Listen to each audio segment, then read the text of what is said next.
Hello my dear student, आपका AKG study point में बहुत-बहुत स्वागत है। आज बेटा हमारी साइंस की 11वीं क्लास है जिसमें हम क्या पढ़ने वाले हैं आज? प्रतिरोधों का संयोजन बेटा, ठीक है ना? 10वीं क्लास में हमने क्या पढ़ा था? ओम का नियम, विद्युत धारा, विद्युत विभव, विद्युत विभवांतर, प्रतिरोध, प्रतिरोध का मात्रक, ये सब चीज़ ये 10वीं क्लास में हमने कंप्लीट कर ली थी।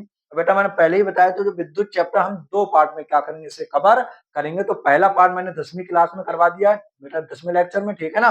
और आज हम क्या विद्युत वाले को बिल्कुल फिनिश कर देंगे बेटा, ठीक है ना?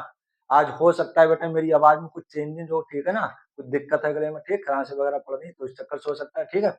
आप थोड़ा बैलेंस रखना, ठीक है बेटा? तो मैं आपके बेटा एक चीज और कहना चाहूंगा कि बस यही आपके दिन हैं कि लगभग में 10 से 12 13 दिन और बचे बेटा। जितनी मेहनत करनी है आज, जितना कुछ भी करना है आपको, बस इन दिन में कर लो। बहुत ही शायद आपको आने वाले इन फ्यूचर में इसका परिणाम आपको अच्छा देखने को मिलेगा, ठीक है ना? मैं आपकी मेहनत के लिए, आपके जीवन के लिए, आपके समय के लिए बस 4 मोटिवेशन लाइन कहना चाहूंगा। क्या है मेरे लाल, ध्यान से सुनिए। कि भभकती हुई आग ना सही तुम चिंगारी ही जलाए रखना। कि भभकती हुई आग ना सही तुम चिंगारी ही जलाए रखना। 14 घंटे की पढ़ाई ना सही तुम 8 घंटे ही बनाए रखना। कि मरना भी नहीं है, रण छोड़ना भी नहीं है। कि मरना भी नहीं है, रण छोड़ना भी नहीं है। ये संघर्ष के दिन कठिन है, ये बात दिल को बताए रखना। कि रहना तुम लोगों की फालतू बातों से दूर। कि रहना तुम लोगों की फालतू बातों से दूर। थोड़ी ही सही लेकिन रोज पढ़ाई जारी रखना, रोज पढ़ाई। तो मेरे लाल रोज पढ़ाई जारी रखो, कंटिन्यू रखो, थोड़ा ही सही, थोड़ा थोड़ा पढ़ते रहो, ठीक है? तो इसी के साथ अपना बेटा क्या चैप्टर स्टार्ट कर रहे हैं, मजा आएगा, ठीक है? जबरदस्त तरीके से आज प्रतिरोधों का संयोजन जबरदस्त तरीके हम कंप्लीट कर लेंगे बस, ठीक है मेरे लाल? लगे रहो यार, कहानी तो पेपर तो फतेह हो ही जाएगा, इसकी बात टेंशन आप ना लो। जो जो टॉपिक भाई टॉपिक आपके दिमाग में घुसेंगे अगर आपने सभी क्लासे अच्छे से पढ़ी है तो, ठीक है ना? देखिए बेटा क्या है प्रतिरोधों का संयोजन। प्रतिरोधों का संयोजन बेटा क्या दो प्रकार का होता है। पहले तो ये समझ ले सर जी, प्रतिरोधों का संयोजन आखिरकार होता क्या है? प्रतिरोधों का संयोजन आखिरकार होता क्या है? तो मेरे लाल दो या दो से अधिक प्रतिरोधों को आपस में जोड़ना क्या कहलाता है? प्रतिरोधों का संयोजन कहलाता है। फिर से ध्यान से सुने कि दो या दो से अधिक प्रतिरोधों को आपस में जोड़ना क्या कहलाता है? प्रतिरोधों का संयोजन कहलाता है मेरे लाल, ठीक? प्रतिरोधों का संयोजन दो प्रकार का होता है। प्रतिरोधों का संयोजन दो प्रकार का होता है। कौन कौन सा होता है बेटा? एक होता है हमारा श्रेणी क्रम, एक होता है मेरे लाल कौन सा? श्रेणी क्रम, ठीक है ना? श्रेणी क्रम। और दूसरा होता है हमारा बेटा, क्या होता है दूसरा हमारा? समांतर क्रम। एक होता है श्रेणी क्रम, दूसरा समांतर क्रम, जिसे ही हम क्या बोलते हैं? पार्श्व क्रम भी बोलते हैं, पार्श्व क्रम भी उसे हम बोलते हैं। तो बेटा आज हम पहला क्या श्रेणी क्रम को हम क्या कर रहे हैं? कंप्लीट कर रहे हैं। फिर से ध्यान से सुनिए, प्रतिरोधों का संयोजन आप लिख भी सकते हो, ठीक? क्या है कि दो या दो से अधिक प्रतिरोधों को आपस में जोड़ना क्या कहलाता है? प्रतिरोधों का संयोजन कहलाता है। ये दो प्रकार का होता है। नंबर एक श्रेणी क्रम और दूसरा है बेटा हमारा समांतर क्रम, या जिसे हम बोलते हैं पार्श्व क्रम, ठीक है ना? बहुत ही पूछा जाता है 10th के लिए, तो मोस्ट इंपोर्टेंट है, ऐसे मान के चलना जबरदस्त तरीके से, ठीक है? तो श्रेणी क्रम को हम निपटा दे रहे हैं, अभी चुटकियों में देखना कैसे हल हो रहा है। बेटा श्रेणी क्रम में क्या होता है? जब प्रतिरोधों का संयोजन इस प्रकार से हो, या ऐसे हम कहें जब प्रतिरोधों को इस प्रकार से जोड़ें कि प्रत्येक प्रतिरोध का दूसरा सिरा अगले प्रतिरोध के पहले सिरे से जुड़ा हो, तो इस प्रकार के संयोजन को हम क्या कहते हैं? श्रेणी क्रम संयोजन कहते हैं मेरे। फिर से ध्यान से सुनो, मैंने क्या कहा अभी? ये कहा कि सर कि जब प्रतिरोधों का संयोजन इस प्रकार से हो कि प्रत्येक प्रतिरोध का अगला सिरा दूसरे प्रतिरोध के पहले सिरे से जुड़ा हो, तो इस प्रकार के संयोजन को हम क्या कहते हैं? श्रेणी क्रम संयोजन कहते हैं मेरे लाल, ठीक है ना? और एक चीज और, श्रेणी मोस्ट इंपोर्टेंट ध्यान रखना कि श्रेणी क्रम संयोजन में विद्युत धारा कैसी रहती है? समान रहती है। विभवांतर कैसा रहता है मेरे लाल? अलग अलग रहता है, ठीक है ना? तो हम थोड़ा डायग्राम बना लें क्या? कोई 3 प्रतिरोध हम ले रहे हैं बेटा, क्या 3 प्रतिरोधों को श्रेणी क्रम में,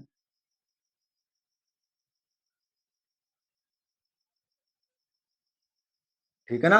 बेटा ये 3 प्रतिरोध मैंने यही तो बताया कि प्रत्येक प्रतिरोध का दूसरा सिरा अगले प्रतिरोध के पहले सिरे से, फिर से देखो इसका भी दूसरा सिरा अगले प्रतिरोध के पहले सिरे से जुड़ा हो, तो इस प्रकार के संयोजन को हम क्या कहते हैं मेरे लाल? श्रेणी क्रम संयोजन कहते हैं। और इनको हम किसी से एक वैद्युत सेल द्वारा हम क्या कर दे रहे हैं बेटा, कनेक्ट कर दे रहे हैं। एक कुंजी यहाँ पर लगी है, ठीक है। इससे हम क्या बोले के, और मान लीजिए बी वोल्टेज विभाजक, ठीक है ना। इनके बेटा नाम ले दे रहे हैं, लिख दे रहे हैं हम, क्या है ये, मान लो हमारा क्या प्रतिरोध R1 है बेटा, ठीक है। ये R2 है, ये R3 है बेटा, ठीक है। इनके बीच जो विभवांतर, मान लीजिए प्रतिरोध R1 के सिरों के बीच विभवांतर कितना है, V1 है। R2 के सिरों के बीच विभवांतर कितना है, V2 है मेरे लाल। R3 के सिरों के बीच विभवांतर कितना है, V3 है बेटा, ठीक है ना। और इसमें प्रवाहित होने वाली धारा कितनी है, धारा हमने मान ली बेटा क्या, कुल प्रवाहित धारा कितनी है, कैपिटल आई है, ठीक। ये मान लो ए और ये बी मान ले रहे हैं, ठीक है। यहाँ से भी धारा कितनी निकल ली, आई, ठीक है।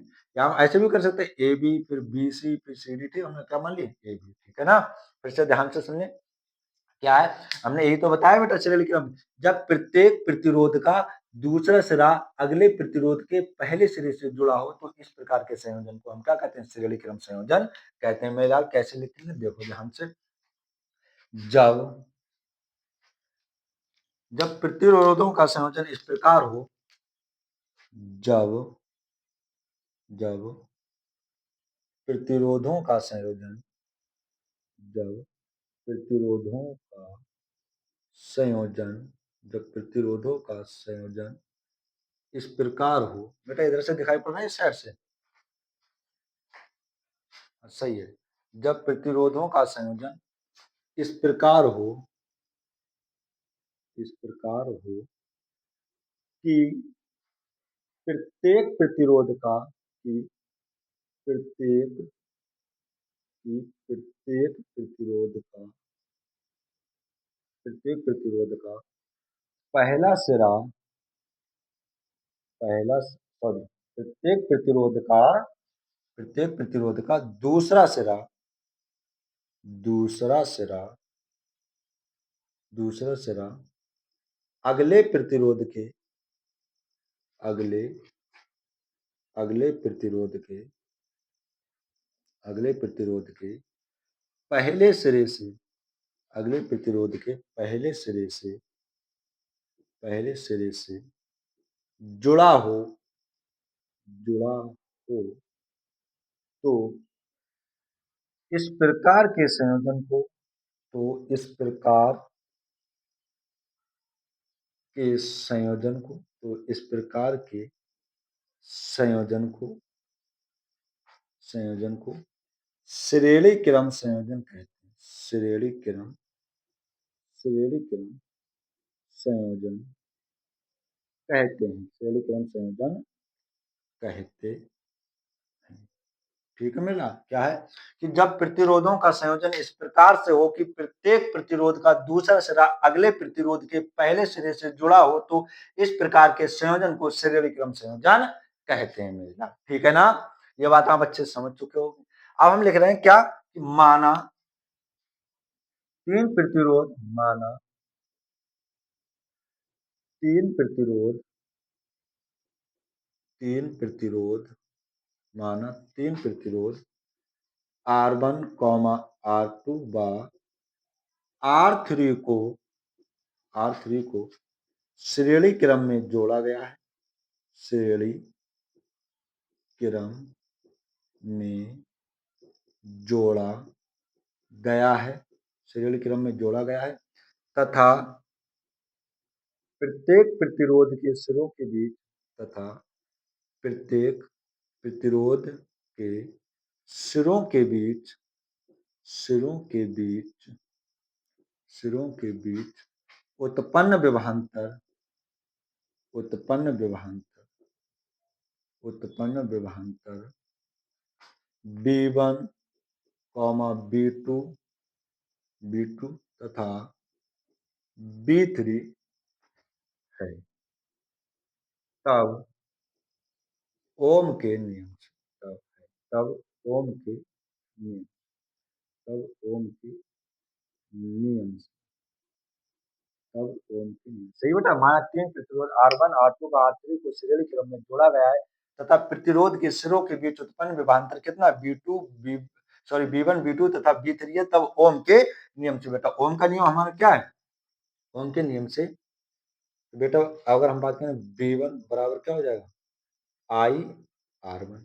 अब तुम्हारे दिमाग में ये आएगा सर जी कि हमने I1 क्यों नहीं किया, मेरे लाल हमने क्या बताया कि श्रेणी क्रम में धारा कैसी रहती है, समान रहती है। अगर अलग अलग होती भाई तो हम कहते थे I1 I2 I3 इस प्रकार से कर सकते हैं, ठीक है, लेकिन सब में धारा कैसी रहती है, समान रहती है मेरे लाल, ठीक है। तो V1 बराबर I/R1 समीकरण नंबर 1, V2 बराबर I/R2 समीकरण नंबर 2, V3 बराबर I/R3 समीकरण नंबर 3 मिली, ठीक है ना। तीनों समीकरणों को जोड़ने पर तीनों समीकरणों तीनों समीकरणों को जोड़ने पर जोड़ने जोड़ने पर बेटा क्या हो जाएगा, B1 plus B2 plus B3 बराबर I/R1 plus I/R2 plus I/R3। दिखाई पड़ रहा है बेटा यहाँ पर, बिल्कुल सही है, ठीक है ना। एक लाइन में लिख दूं बेटा, क्या यहाँ पर आ जाएगी, यदि, यहाँ पर लिख दे रहे हैं बेटा, ठीक है ना, यहाँ पे ध्यान सुनिए, यदि यदि ए व बी के बीच तुल्य ए व बी के बीच तुल्य प्रतिरोध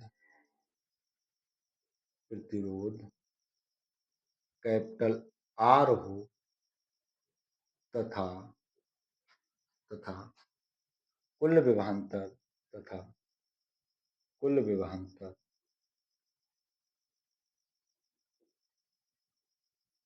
यदि ए व बी के बीच तुल्य प्रतिरोध कैपिटल आर हो तब, या तथा कुल विभवांतर बी हो, तब बेटा क्या हो जाएगा, ओम के नियम से। अब मैंने कह दिया क्या कि R1 R2 R3 के बराबरी में कुल एक प्रतिरोध मान लो बेटा, क्या कैपिटल सिंगल प्रतिरोध ले लूं, किस प्रकार से, इस प्रकार जोड़ूं, ऐसे ऐसे पूरा एक R ले लूं, ठीक है ना, तब की इन तीनों जगह एक ही मान लूं क्या R है, तब ओम के नियम से मेरे लाल, ठीक है ना, हो तब बेटा हम क्या लिख सकते हैं, ये एक चीज और बेटा हम यहाँ पर ये भी तो लिख सकते हैं, बी बराबर, या रुक जाओ एक मिनट बेटा, क्या है, कुल विभवांतर बी हो तब बेटा हम लिखेंगे बी बराबर B1 plus B2 plus B3 मिला, टोटल विभवांतर कितना था, B बराबर B1 plus B2 plus B3, लेकिन हमने तुल्य प्रतिरोध क्या माना आर, तो B बराबर हम क्या लिख सकते हैं I/R। सॉरी सॉरी बेटा, कैपिटल आई चल रही है, तो कैपिटल आई लेके चलो यहाँ पर भी, I/R2 I/R3 मिला, ठीक है ना। तो यहाँ पर हम क्या लिख लेंगे I/R, यहाँ पर V1 का मान रख दो बेटा, क्या है हमारा V1 का मान, इसकी जगह हम क्या लिख सकते हैं, टोटल जगह I/R1 plus I/R2 plus I/R3, बेटा I यहाँ से I कॉमन ले लो बेटा, क्या बचेगा R1 plus R2 plus R3 मेरे लाल, ठीक है ना, I से I कैंसिल, क्या बचेगा R बराबर R1 plus R2 plus R3, यही हमारा तुल्य प्रतिरोध का फार्मूला होता है मेरे लाल, ठीक है। श्रेणी क्रम में तुल्य प्रतिरोध R बराबर R1 plus R2 plus R3 दिखाई नहीं पड़ रहा है नीचे, यहाँ पर लिख ले बेटा थोड़ा सा ऐसे, तो क्या बचेगा R बराबर R1 plus R2 plus R3, अब दिखाई पड़ रहा है, हाँ सही है, ठीक है ना।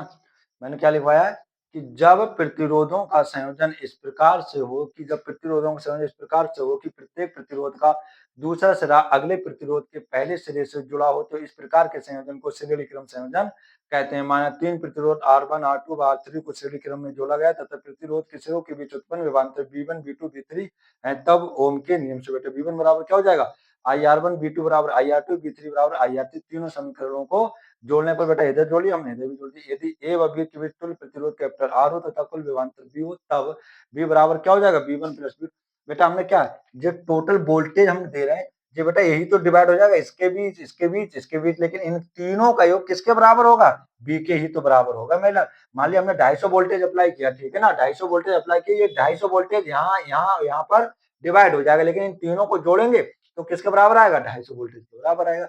सेम टू सेम वही चीज यहाँ पर हमने बी बराबर B1 plus B2 plus B3, इन तीनों का मान क्या यही तो दे रखा है बेटा, IR1 plus IR2 plus IR3। B की जगह हम क्या लिख सकते हैं, IR लिख सकते हैं, नहीं लिख सकते बेटा, तो आई हमने क्या ले लिया यहाँ से कॉमन ले लिया, आई से आई कैंसिल, आर बराबर क्या आ गया, R1 plus R2 plus R3 मिला। ये क्या था आपका श्रेणी क्रम था, ठीक है ना।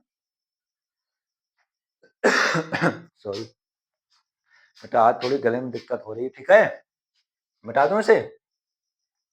अब हम कर रहे हैं बेटा समांतर क्रम संयोजन, कौन सा, समांतर क्रम संयोजन बेटा, ठीक है, इसे मिटा दूं। क्या है समांतर क्रम संयोजन बेटा, जब प्रतिरोधों का संयोजन इस प्रकार हो कि प्रत्येक प्रतिरोध का एक सिरा किसी एक बिंदु से तथा दूसरा सिरा किसी दूसरे बिंदु से जुड़ा हो, तो इस प्रकार के संयोजन को हम समांतर क्रम संयोजन कहते हैं। मेरे लाल ध्यान से समझो, देखो इधर क्या है, अभी हम चेंज कर देंगे वहां पर एक एक प्रतिरोध ये कोई बेटा, एक दूसरा प्रतिरोध हमने ये ले लिया, और तीसरा प्रतिरोध मेरे लाल हमने ये बना लिया, ठीक है ना। अब इनको क्या करेंगे, एक बिंदु से अटैच करेंगे, ठीक है, एक बिंदु से क्या करेंगे बेटा, जोड़ देंगे, किसी एक बिंदु से जोड़ देंगे। यहाँ पर ये इस प्रकार से हम समांतर क्रम संयोजन का चित्र, आपको चित्र भी दिक्कत नहीं होगी बेटा बनाने में, ठीक है ना, प्लस माइनस, ठीक है, वही सिस्टम, बी वोल्टेज, ठीक है बेटा। अब देखोगे ध्यान से, हमने इससे मान लिया क्या, R1 R2 और ये R3।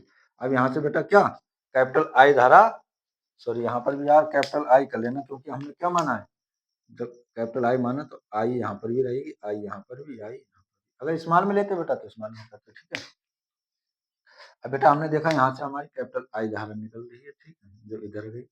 अब ये क्या हो जाएगा, धारा यहाँ पर जाकर ये बिंदु मान लिया ए और ये बी बेटा, ठीक है ना। ये तो मैंने बताया कि इस प्रकार प्रतिरोधों का संयोजन बेटा क्या हो, जब प्रतिरोधों का संयोजन इस प्रकार होता है कि प्रत्येक प्रतिरोध का एक सिरा किसी एक बिंदु से तथा दूसरा सिरा किसी दूसरे बिंदु से जुड़ा हो। देखो आप तीनों प्रतिरोध का एक सिरा क्या किसी एक बिंदु से और दूसरा सिरा किसी दूसरे बिंदु से जुड़ा हुआ है, ठीक है। तो इस प्रकार के संयोजन को क्या कहेंगे बेटा, समांतर क्रम संयोजन कहेंगे मेरे लाल, ठीक है ना। यहाँ से ये धारा आई गई। अब यहाँ पर एक चीज ध्यान रखनी मेरे लाल, क्या कि वोल्टेज समान रहता है, यहाँ पर क्या समान रहता है, वोल्टेज समान रहता है, लेकिन धारा क्या हो जाती है, अलग अलग हो जाती है, धारा अलग अलग हो जाती है, ठीक है ना, इस प्रकार से, ठीक है। यहाँ पर भी I1, यहाँ पर भी I2 और यहाँ पर भी I3, और कुल मिलाकर तीनों यहाँ पहुंचेंगे तो फिर कौन सी धारा, आई धारा हमें मिलेगी, ठीक है ना।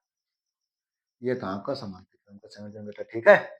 अब देखते हैं क्या, जब प्रतिरोधों का संयोजन इस प्रकार हो कि प्रत्येक प्रतिरोध का एक सिरा, इसमें कर दे रहा हूँ बेटा, प्रत्येक प्रतिरोध का एक सिरा किसी एक बिंदु से, किसी एक बिंदु से, प्रत्येक सिरा किस प्रतिरोध का, कि प्रत्येक प्रतिरोध का एक सिरा किसी किसी एक बिंदु से, किसी एक बिंदु से तथा तथा दूसरा सिरा, दूसरा सिरा किसी दूसरे बिंदु से, दूसरे बिंदु से जुड़ा हो, जुड़ा हो, तो तो इस प्रकार के संयोजन को बेटा हम क्या कहते हैं, समांतर क्रम, समांतर क्रम संयोजन कहते हैं। मेरा हेडिंग भी चेंज कर लो अपने, क्या अपने भाई बेटा क्या उसे हम कॉपी कर रहे हैं ना, तो कहते नहीं कॉपी करोगे तो कहीं ना कहीं चक्कर में पड़ जाओगे। समांतर क्रम, या बेटा अब हम लिख सकते हैं पार्श्व क्रम, ठीक है ना, इस नाम से तब भी आपको दिक्कत नहीं होनी चाहिए, ठीक है, सही मिलेगा। समांतर क्रम या पार्श्व क्रम, जब प्रतिरोधों का संयोजन इस प्रकार हो कि प्रत्येक प्रतिरोध का एक सिरा किसी एक बिंदु से तथा दूसरा सिरा किसी दूसरे बिंदु से जुड़ा हो, तो इस प्रकार के संयोजन को समांतर क्रम संयोजन कहते हैं। माना तीन प्रतिरोध R1, R2 व R3 को समांतर क्रम में जोड़ा गया है तथा प्रत्येक प्रतिरोध में प्रवाहित होने वाली धाराएं क्या तथा यहाँ से तथा तथा प्रत्येक प्रतिरोध में प्रत्येक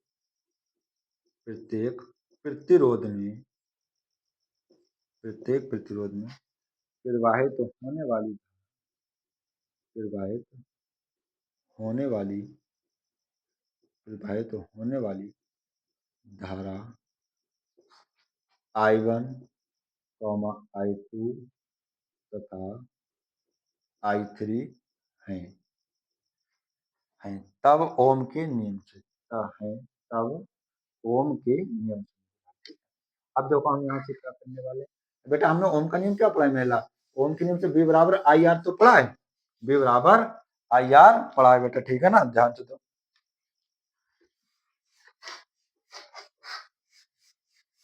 देखो बेटा ध्यान से, क्या था ओम के नियम से बेटा, चूंकि B बराबर क्या होता है आई आर होता है, नहीं होता है मेरे, अगर हम यहाँ से I का मान निकालें तो गुणा वाली चीज कहाँ पहुंच जाएगी, बटे B अपॉन आर।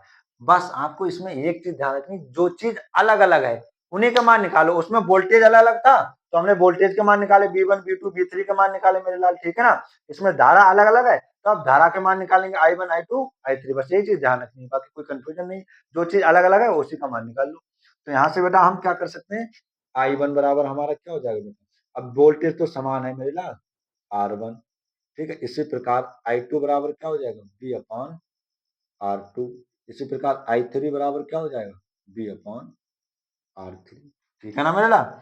कुल धारा कितनी है बेटा, धारा अब चूंकि I बराबर लिख ले यहाँ पर, चूंकि I बराबर क्या है मेरे लाल, I1 plus I2 plus I3, यही धारा तो यार क्या हो रही, डिवाइड हो रही है, नहीं हो रही, ठीक है ना बेटा, I धारा तो डिवाइड हो रही है तीनों में अलग अलग।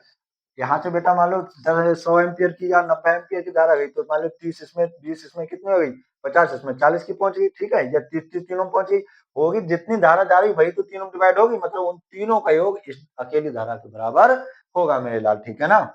तो आई की जगह हम क्या रख सकते हैं बेटा, B अपॉन आर, I1 की जगह हम क्या रख सकते हैं बेटा, B अपॉन R1, I2 की जगह B अपॉन R3, I3 की जगह B अपॉन R3 मेरे लाल, ठीक है ना, ये मिटा दो, ठीक, कोई दिक्कत नहीं, लिखना था हम लिख भी सकते बेटा, ठीक है। और यहाँ से देखो B हमने क्या है बेटा, B अपॉन आर ऐसे ही रखा, B कॉमन ले लो, यहाँ पर क्या बचेगा 1 upon R1 plus 1 upon R2 plus 1 upon R3 मिलेगा, ठीक है। B से B कैंसिल, क्या बचेगा 1 अपॉन R बराबर 1 upon R1 plus 1 upon R2 plus 1 upon R। ये रहा बेटा हमारे समांतर क्रम में तुल्य प्रतिरोधों का संयोजन, ठीक है ना, ध्यान से देख लो, स्क्रीनशॉट ले लो बेटा, ठीक है। कोई ज्यादा, मैंने बहुत शॉर्ट में मतलब बहुत संक्षिप्त रूप में आपको बताया, ठीक है ना, कि जब प्रतिरोधों का संयोजन इस प्रकार हो कि प्रत्येक प्रतिरोध का एक सिरा किसी एक बिंदु से तथा दूसरा सिरा किसी दूसरे बिंदु से जुड़ा हो, तो इस प्रकार के संयोजन को बेटा हम क्या कहते हैं, समांतर क्रम संयोजन कहते हैं। देखो मैंने वही तो किया है, कोई तीन प्रतिरोध लिए, उनका एक सिरा किसी एक बिंदु से, दूसरा सिरा किसी दूसरे बिंदु से, ठीक है। और जो ध्यान रखने योग्य बेटा वो क्या है कि समांतर क्रम में बेटा क्या चीज अलग अलग रहती है, धारा अलग अलग रहती है, और श्रेणी क्रम में वोल्टेज अलग अलग रहता है मेरे लाल, ठीक है ना, ये चीज ध्यान रखनी है।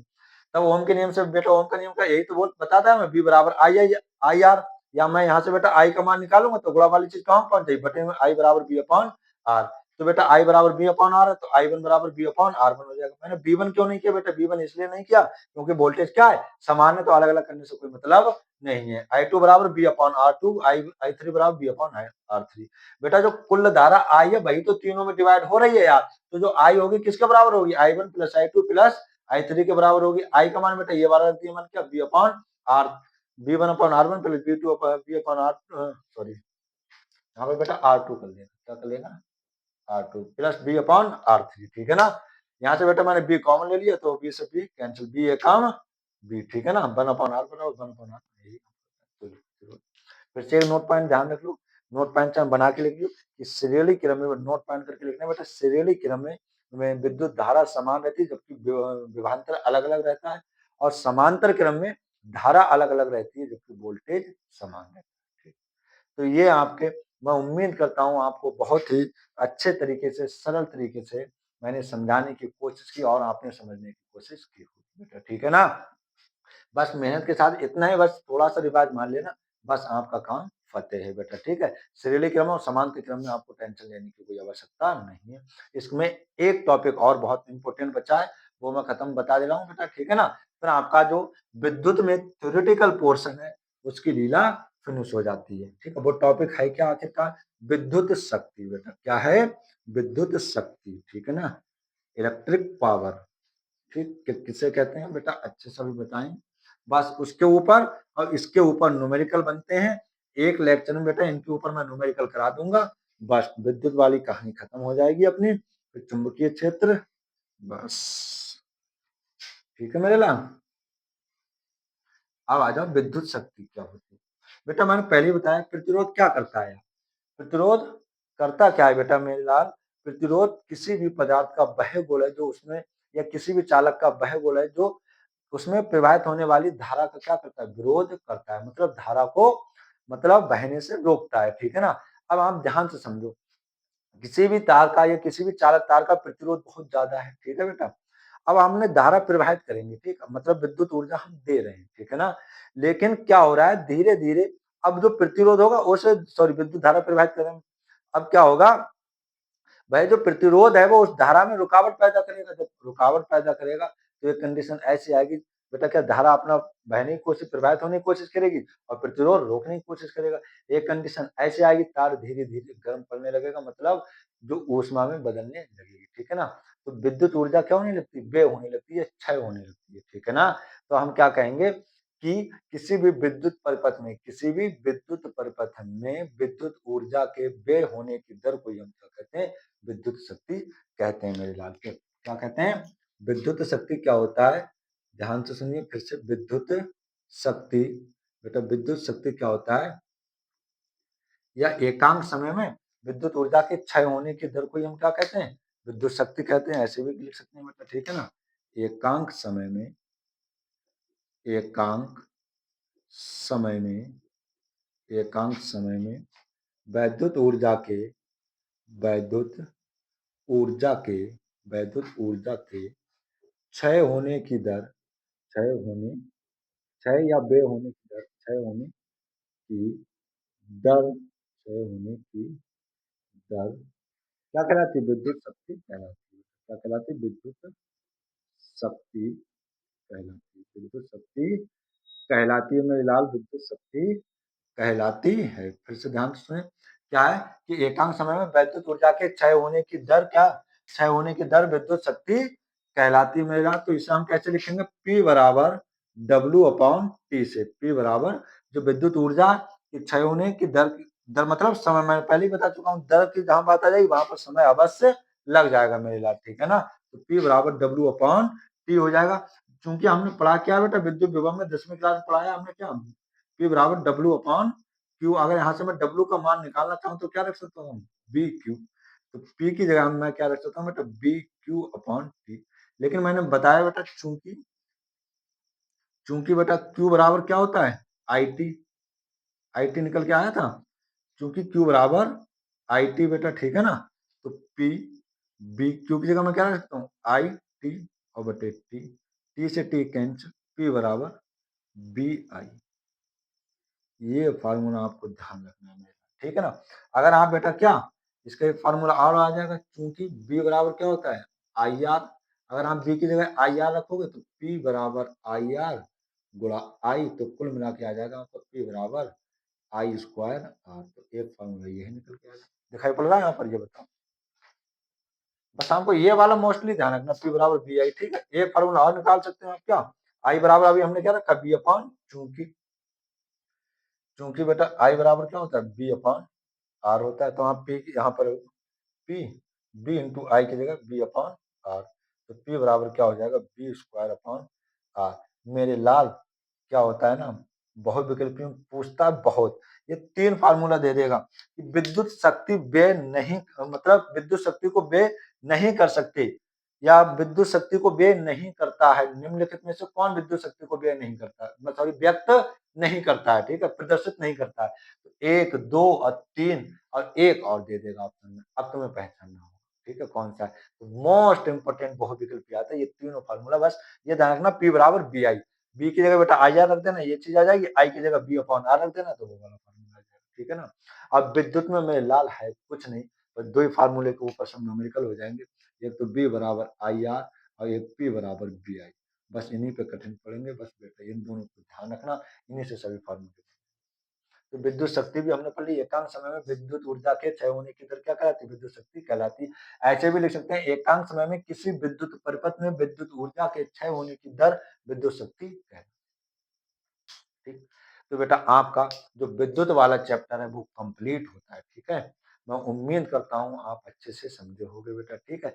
बस आराम से जैसे मैंने साथ साथ में रिवाइज किया, आप भी कॉपी पेन उठा के लिखना, या बस रिवाइज करना स्टार्ट कर दो बेटा, जहां पर आए वीडियो रोक लो, कहीं पर कोई दिक्कत आ रही है, ठीक है ना। ठीक है बेटा, अगर क्लास अच्छी लगी हो तो क्लास को लाइक कीजिए, ठीक है बेटा, और दोस्तों के साथ शेयर भी कीजिए, ठीक। आराम से पढ़ते रहिए, हंसते रहिए, मुस्कुराते रहिए, और चैनल को सब्सक्राइब भी कीजिए, और इसी के साथ जय हिंद, जय भारत, टेक